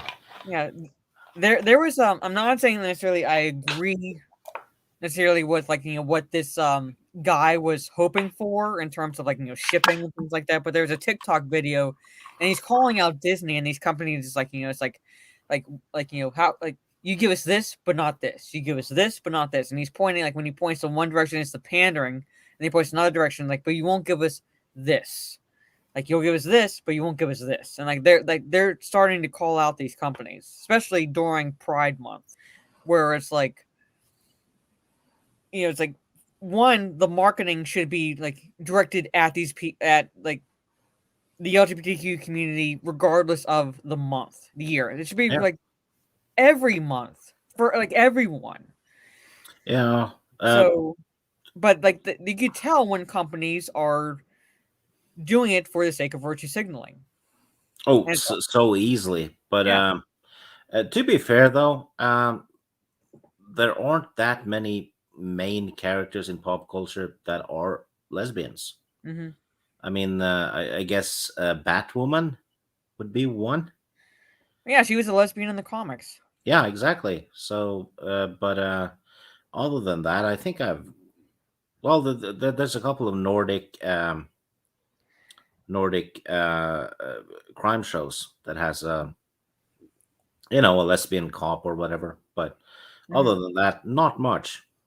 Yeah, So it's never really like the sexuality of the character that people have a problem with. It's whenever they use it as a yeah, shield to protect, like either how poorly written the character is, or as a way to deflect from criticisms about how like poorly written the character is. yeah. So All they have to do is hire someone who can write yeah, and come up with something new. yeah, it's I like wouldn't. you point out like Batwoman, like Yeah, she is maybe not as beloved as like say Batman because Batman is the head of yeah. the Bat family. It's like Well, it Spider never Girl, mattered isn't that it? she was a lesbian in the comics. It never mattered because she was a good character, like just outright a good character Yeah, who just happened to yeah, be a lesbian. yeah. It's with all the writing power in the world, it make something new. I mean, I would absolutely watch, an action movie or sci-fi movie, what have you, with a lesbian lead. I don't care. Yeah, Just write a good character, yeah, but don't edit other characters for political gains. yeah, You know, pretty much. it's lazy. It's like a hand-me-down thing. They just stick a little label on the character. Hmm. Yeah, Trey Quinn says, "I have Spawn. I don't need a black Superman." Yeah, so it's yeah, but Trey, you're black, so you need a black Superman. Yeah. Well, Just in so my opinion, Blade is cooler than Superman. yeah, it's a trap. You're black. You need a black Superman, or we need to bring uh like you had to love Black Panther, right? Because Black Panther is black, right? And Yeah, yeah, like it's apparently Black Panther was the first superhero movie, and it, meanwhile you have like at least of Marvel, and meanwhile you have Blade. Like, am I a joke to you? yeah. And when did it become a thing uh, where people have to see themselves in fictional stories? I mean, that wasn't a thing Well, before. I mean, wait, I'm not saying like to defend that, but people have already always seen themselves, but the reason these people are like seeing themselves is because that character looks like them or is the same sexuality as them.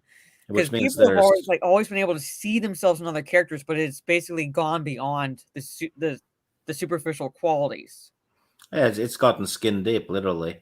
But Yeah, so that's what they mean. one of my favorite movies of all time, and Mhm. especially when I grew up, was Beverly Hills Cop. I was a kid growing up in Norway. I did not see myself Thank you, Mary. as Hmm. an African American cop. I didn't. Still loved it though, and I didn't see myself in any of the Star Wars characters either. I wasn't a pirate or a princess or a farmer. No. You know, I just liked the characters. You know, Hey, Maza. Yeah, so. And yes, as for Black Superman, they have Val Zod. Whether or not you like the character is one thing, but there is Val Zod. You do not need to race swap Kal-El, yeah, pretty much. All right, so here is the last article for tonight's episode of the Cringe Factory, and it is DC Comics and Warnermedia teaming with Biden administration to promote COVID shots for children. yeah. That's I that's don't a care what your politics are necessarily, if you voted for Biden or not.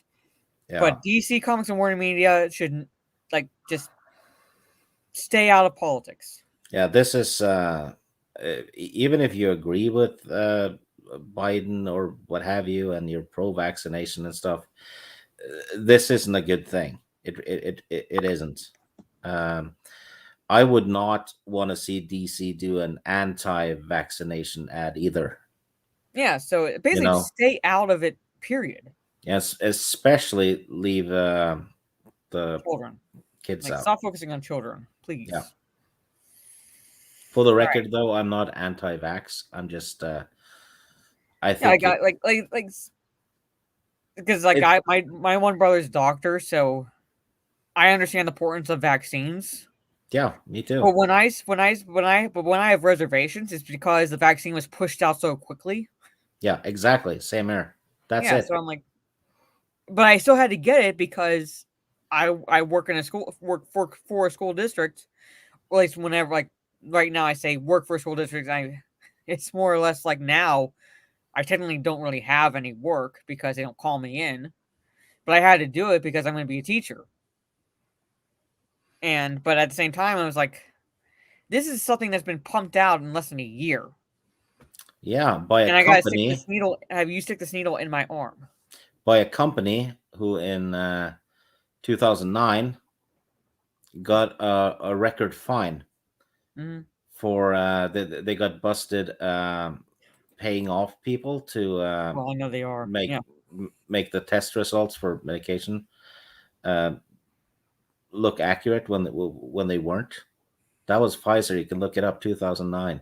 Mm-hmm.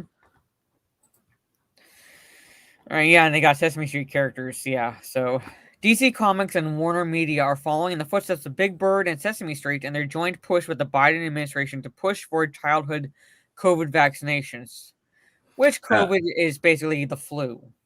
yeah, and something hit me today though, because only 6% of the of Africa, the continent, is vaccinated. Hmm. 6%, and the continent is not going to hell. Yeah, so like I said, basically, there were people who contracted COVID but survived by actually taking care of themselves like they would a flu. Yeah, Basically quarantining themselves for 2 weeks. This is basically just lying in bed for 2 weeks, resting, eating chicken noodle soup, taking over the counter medication, and they got well. They got better. because it is the flu. The only difference is this was intentionally designed to be faster spreading. Yep. That's it. That's all.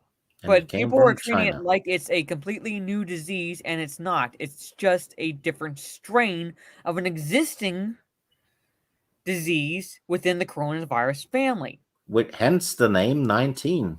Yes, it's just a different strain. Yeah. It's a 19th strain. Yes, like Shane says, that's what I did. Yeah, you basically we've been not dealing with this COVID for years, but we're dealing with like cold and flu season for years. So when you get sick, you basically just say, you know, I can't go into work. I'll infect other people because I am contagious. So I'll just stay in bed. People have been smart enough to do that for years, but now all of a sudden we need to have everything politicized. Yeah, 99% survival rate. Yeah. Near perfect survival rate, because all it is just a faster spreading version of the flu.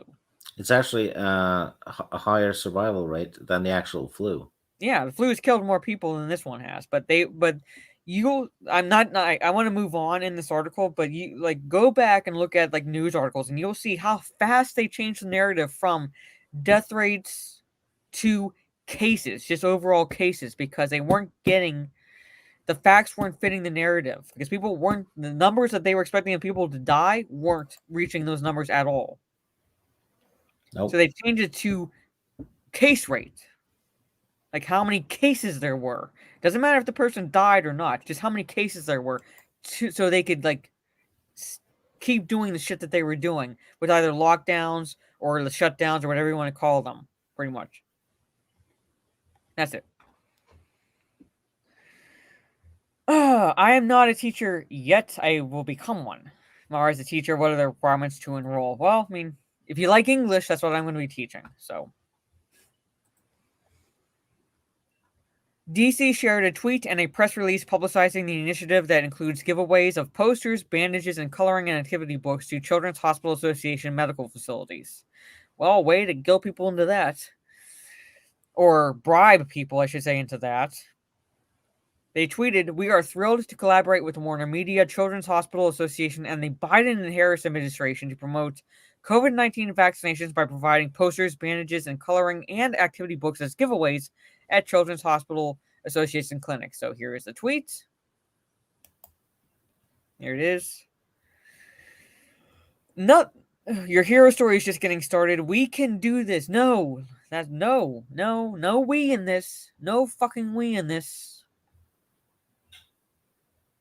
Kids 5 to 12 will receive the custom DC designed posters to theme the hospitals, along with DC superhero branded adhesive bandages and coloring activity books, as the press release, after they get a COVID shot at a children's hospital location. So yeah, bribing children, pretty much.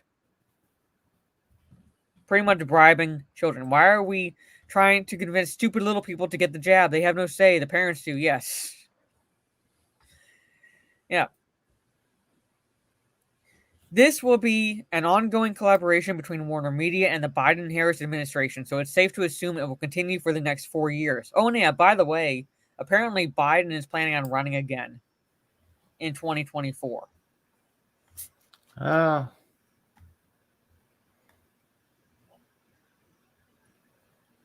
Let him. If people vote for him twice, then they get what they fucking deserve, pretty much. But like from what I've heard, he's planning on running again. I'm like, let him. Fucking let him. Like, he's not even a year into his presidency, and people are having buyer's remorse already. Yeah. So like, let him. I have no sympathy for them. Yeah. First Lady Jill Biden made an appearance at Texas Children's Hospital in Houston with actors dressed as Superman and Wonder Woman to meet kids that were given their shots and paraphernalia. Noting that needles in hospitals can seem scary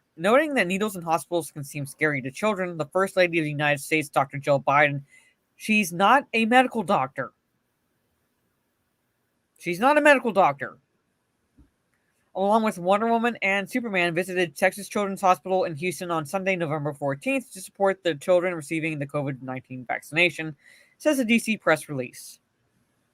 So they have a Superman show up, the guy who can't even get a shot because the needle would break. That, and he's an alien. Yeah. And Wonder Woman is an Amazon. She is literally a goddess. Yep. So what the fuck? That's Dr. First Lady Joe Biden, yeah. Anyone else find it weird that they are calling it the Biden-Harris administration? Did they call it Trump, Pence, or Obama-Biden? No, they didn't. No, No, they're they calling it Biden-Harris administration because Biden is not calling the shots. There's no fucking way he's calling the shots. Well, it's the Biden Harris one because it's like the human centipede. She's inside him quite often. So I guess No. Warnermedia Global Brands and Experiences president Pam Lifford provided a comment. The DC superheroes have been symbols of hope, strength, and wonder to children of all ages for over 80 years, she said. We are truly honored to be supporting the real-life heroic work at children's hospitals to promote childhood vaccinations against COVID-19. Yeah, but you're firing nurses and other staff members for not wanting to get the vaccine because they have apprehensions, but they were frontline heroes beforehand. a friend of mine in Canada told me that 4 kids in her town that have been vaccinated have had heart attacks It's in the Biden Harris last regime, yeah. in the last 2 weeks, I think. Government and comics working together, what could possibly go wrong? Yeah. Warner's previously partnered with the Biden White House, no longer Biden-Harris administration, but the Biden White House, the CDC, and the U.S. Department of Health to raise awareness and encourage masking, which does not work, and vaccinations through their Mask Up America and Getting There campaigns. Literally on the box for those medical, medical type looking masks that they wanted us to wear into stores, literally says on the box, does not protect against the coronavirus. Yeah. Masks do not fucking work.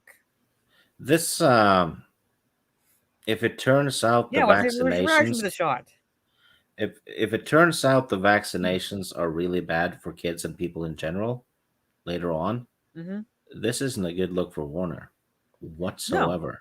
No, This every can time that I'm about to get like a shot or anything, that I get asked, is there anything like you're allergic to, like any like medications or anything you're allergic to? Everything. Every time they ask me, and they're pushing this on children and who said it? Where? Let me find the and a the lot comment. of the What if the kids are allergic to a what's lot in of the them vaccine? don't even know at that early age Yeah. if What if they they're have an allergic allergic to reaction to the stuff. shots? Yeah. I mean, I was 30 something when I found out I was allergic to cats and dogs. I'd never had any problems with it, you know? Allergies can develop later on in life, pretty much. Yeah. Like I've had, I mean, I'm allergic to cats, but it depends on like how many cats I'm around.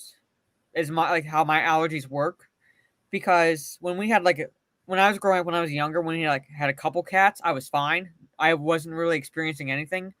But then we got to a point where it was like we had more, and I started like feeling like my sinuses getting affected. And that's like when I finally went to go get tested, because I thought I was developing we were wondering what was going on, because I would feel sick in the morning and then feel fine. Went to go get tested out like allergies, and oh, you're allergic to cats. But I was fine before we had like more than like 3. Like we had like more than 3. But like 2 or 3, I'm fine. More than What that, would like, I need to happen take medication. So if you have the vaccination stuff in your blood, right? And you later develop an allergy for it, how the heck will that work? You'd be allergic to something that's inside you. yeah. So The I push mean, for vaccinations. it's like Biden developing, you know, an allergy for a certain skin cream or whatever. Well, Kamala Harris's fist is up his ass. Could be Mhm. fatal. Yeah. The push for vaccinations and boosters continues to become greater, and young children are in the mix now that schools are mostly back in session. In reaction, vocal parents, some of whom are public figures, worried about their safety and efficacy, are questioning mask mandates and compulsory COVID shots louder than ever. Regardless of where you stand on that, tell us what you think of this latest PR campaign by DC Comics and the White House down below. Well, DC Comics, like I said like earlier, should be just stay out of it. Regardless of the side of the arguments, just stay out of it because you're only there to entertain the masses. That's it. Yeah, Not a- to promote any political bullshit. and are they entertaining the masses anymore? Though I'm I saying think that's that, what they're supposed to be doing. Basically, they're supposed to be yeah, entertaining. That's it. Nothing political. yeah. Um, like I said, this can age really badly in a few Hmm. years. Uh, but also, even if they did, if they did it the opposite way, Hmm. basically telling kids not to get vaccinated, same problem. Don't use kids Yeah. for ads like this. It's a big no no, especially since it's isn't toy commercials illegal now, I don't know if they're illegal, but or is it illegal to have kids in toy commercials? I What's think that? it's. I don't know. Like I'd say, like it's because they're still kids, and well, I'm like haven't really don't pay attention to the commercials, but I'm thinking, like, guessing it's like it's illegal to have like maybe all kids in the commercials. Yeah, because I remember something about that happening, um, probably a decade ago or more, Yeah. So. because it was basically brainwashing kids in a sense. Hmm. You know, Because I don't think like you could necessarily do a toy commercial without any kids in it, because you're trying to get the kids to buy them, but at the same time, it's like I'd have to look that up. yeah, Because like Tracy, I haven't seen a toy commercial in years, so I'd have to look and see like what exactly like are the rules. yeah, because they did make rules about that. Something Yeah, about aiming commercials at kids and stuff yeah, because they're really yeah, susceptible. Something like that. yeah. Um, yeah. Uh, So, don't quote me on this though. It's just I have a vague memory of it. hmm but yeah. So there is that. Like those were the cringe topics for this evening. So basically, we had the MarySue yet again dredging up the victim status argument about how sexism and misogyny and all that was the reason why Answer the Call did so poorly at the box office in 2016 versus how well the Afterlife is doing in the box office nowadays. Oh, Lost It Jedi says, yeah, says, you can't air commercial toys during the show they are based on. Okay. All right. So yeah, I, and I was saying, like, I don't Shane remember that, but I do remember that. I Shane do remember that. Nolan says it happened 3 or 4 years ago. Yeah. So basically, you can't, like, if, like, whatever, like, if, like, say, if you're watching a GI Joe cartoon or whatever, if that was still on, they can't air GI Joe toy commercials. Yeah.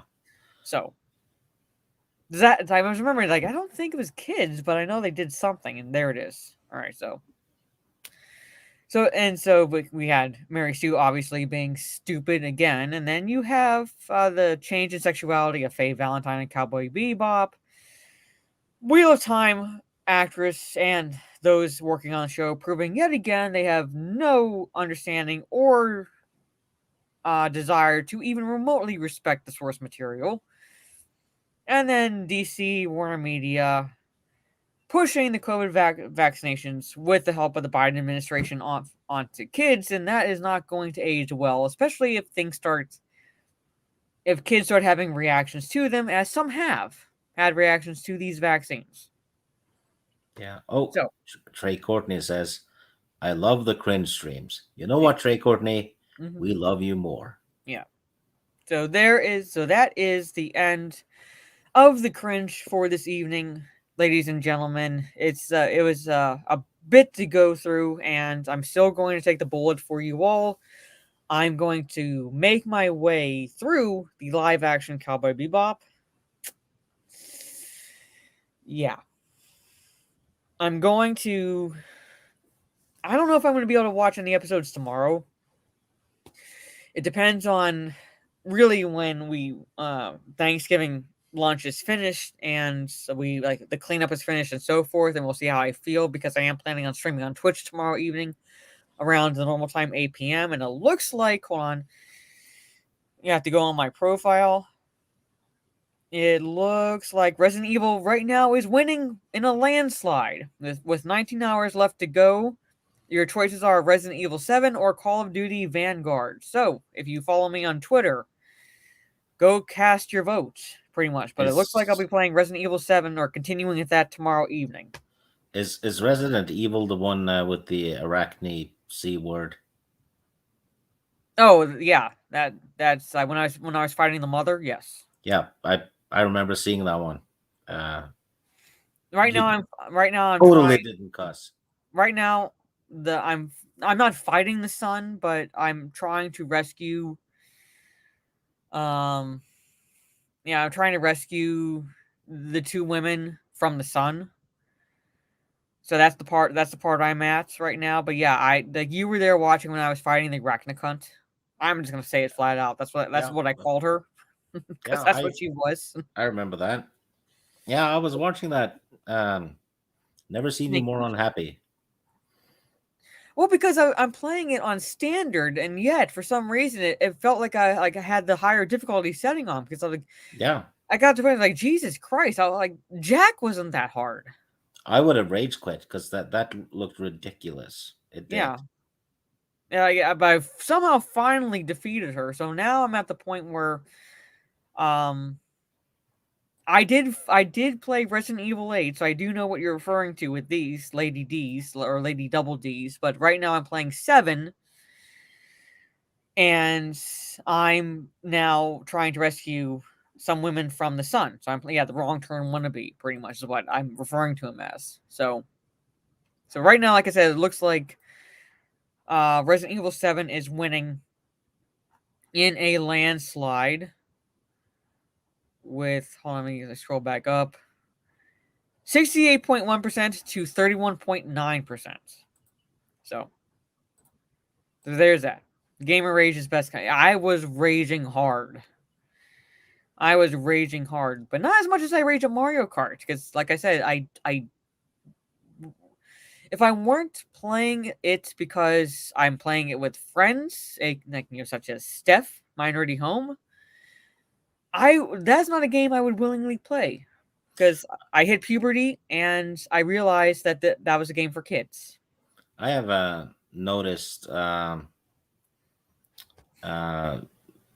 when you rage in games, even in D&D, you never rage until your character takes damage. Yeah, pretty much. So I'm thinking fighting games are probably not good for you. Which is ironic, because I played a lot of Soul Calibur. Did you rage? I raged at my brother one time because we were playing which Soul Calibur were we playing? I want to say 5 or 6. And I was Ivy is always my main. Every time I play Soul Calibur, I always main as Ivy Valentine. And he was playing as Raphael. Raphael, if you have never played this game, has there's basically a special move that each of the characters have. And is it a double stab? What? Is it a double stab one?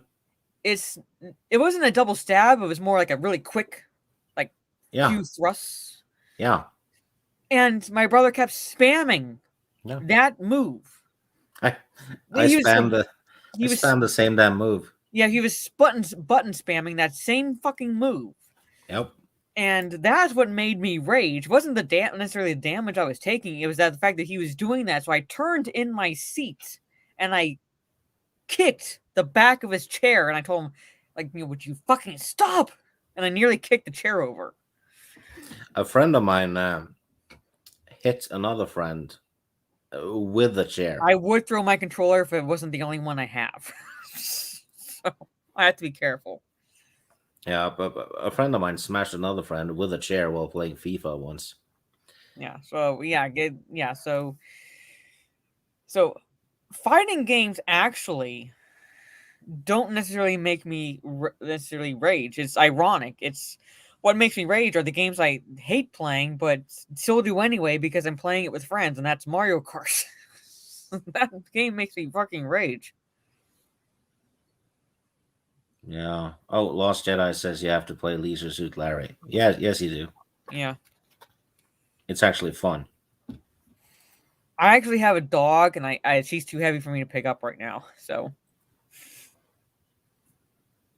but yeah, so I mean, I rage, but I probably don't like. I don't really rage as hard as I do, like I said,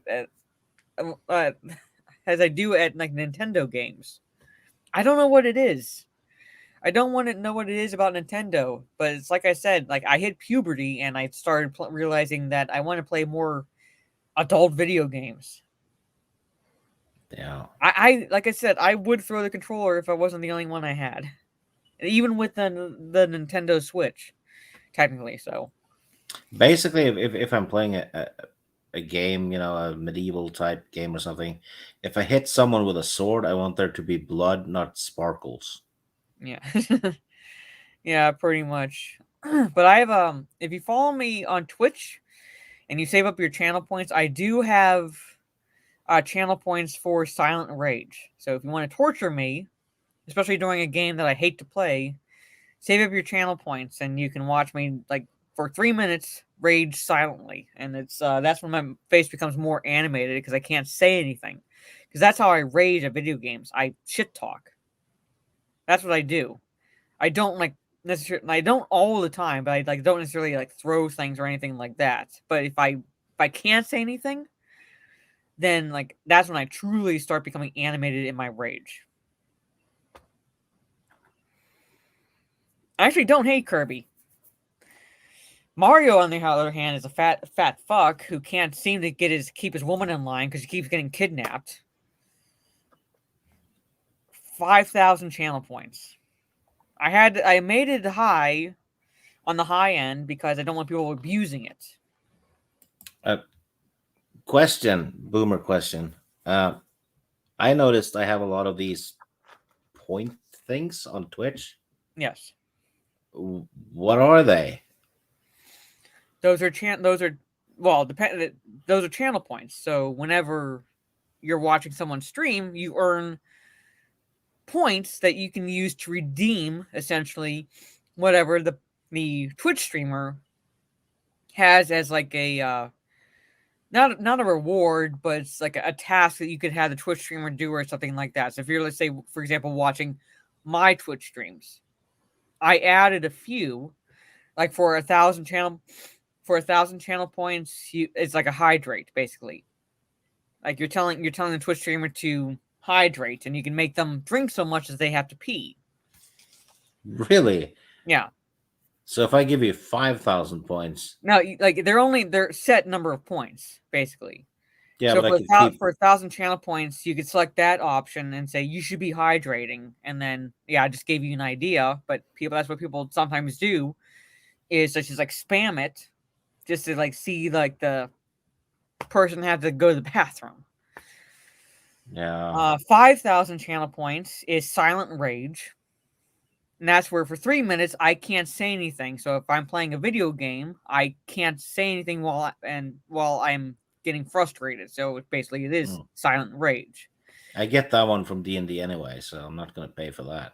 Yeah, so it's really just like, again, like just to torture me. 10,000 channel points is military story time, and I basically tell you guys a little bit of stories about like, basic training, tech school and whatnot during my time in the military. So there's that. So that's what the people do.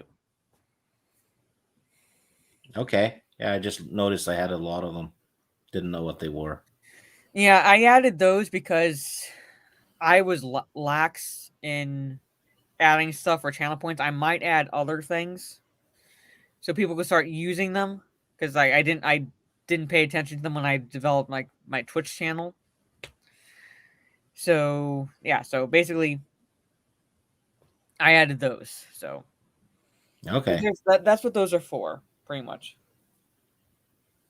And if you want to send money, essentially, to the Twitch streamer, they have if you don't directly donate through whatever um, Streamlabs PayPal link they have, you can send bits, and you in a way pay for the bits, however many number of bits you want, and then you send them to the Twitch streamer.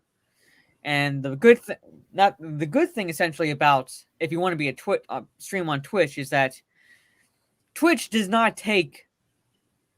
I think they might take a little bit, but they not nearly as much as YouTube in terms of like anything from. Because like what Twitch earns is whatever you pay for the number of bits you want to give to the Twitch streamer. So the Twitch streamers, they keep whatever money they earn. Well, I still haven't figured out how to send super chats on YouTube. So that'll take a while. But you know what? I have sent one super chat, and you want to know how I did it? You threatened Steph to make you a mod. No, that had nothing to do with super chats. Mm-hmm. But I did blackmail her to make me a mod. Yes. Yeah, I know. Mm-hmm. Yeah, and it worked. And I did the same with Nina actually. But anyway, I gave I sent Miss Martin money on PayPal and told her to PayPal to super chat that money in my name to someone. So basically, you just got someone else to do it for you. Yeah, it's almost the same way I make videos on YouTube, right? I just film the screen and kind of circumvent having skills. So yeah, so that's probably the most boomer super chat you could ever get. But yeah, so all right, well, I'm gonna wrap it up here because we've been going for a little over 2 hours, and I'm very tired and I'm starting to lose my voice. So I'm gonna say thank you to the chat for hanging out with me for this past 2 hours, and thank you to my co-host again for joining me for another night of cringe. So while I bring up the commercial, let everybody know where they can find you and all that good stuff. So I'm gonna mute myself. On this channel on Fridays, this Friday we're doing top 10 superheroes, which is superhero movies. And Thursdays on Alora's channel, OG Star Wars, talking about old Star Wars comics. And most Saturdays I'm on Miss Martin's channel, where we're going through the Lord of the Rings books, which is a lot of fun. All right, cool. Yeah, I think that's it. And obviously you can find me here. You can also find me on Twitch, Jade_Fire. Tomorrow, looks like I'll be playing Resident Evil 7 around 8 p.m. Eastern. And then Friday will be the top 10 superhero movie discussion stream. And then Saturday, unless anything changes, we'll be Talk Nerdy to Us on my Nerdy Homes channel. And then Sunday we'll be talking about 2 episodes of Fate Stay Night, the anime I am watching along with Mark the Cyborg and Litigation Jackson. And then following week, we'll be basically returning to normal, essentially, and whatever videos I can post and live streams I do next week. So, can I say something? I'm on Twitter, and here's the thing: if you follow me on Twitter and I don't follow you back, don't get pissed because I don't pay attention to followers. I don't even know how many I have, so it takes like probably 6 months for me to follow you back. And don't take it personal. It's just me being I simply don't look at it.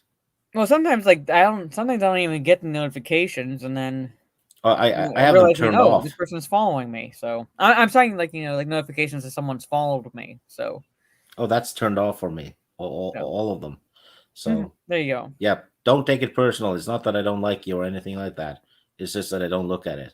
He's just a boomer. That's what he's saying. Yeah, just lazy. So, but anyway, thank you again for stopping by, and we will end with this commercial that my co-host put in the private chat, and I will see you all later. So, take care. Take care, everyone.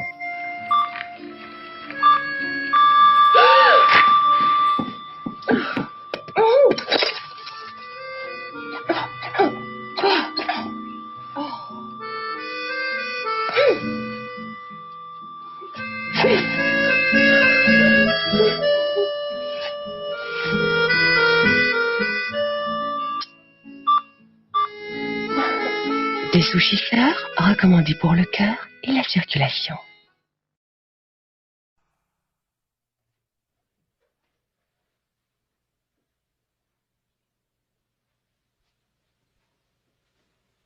You're still here? It's over. Go home.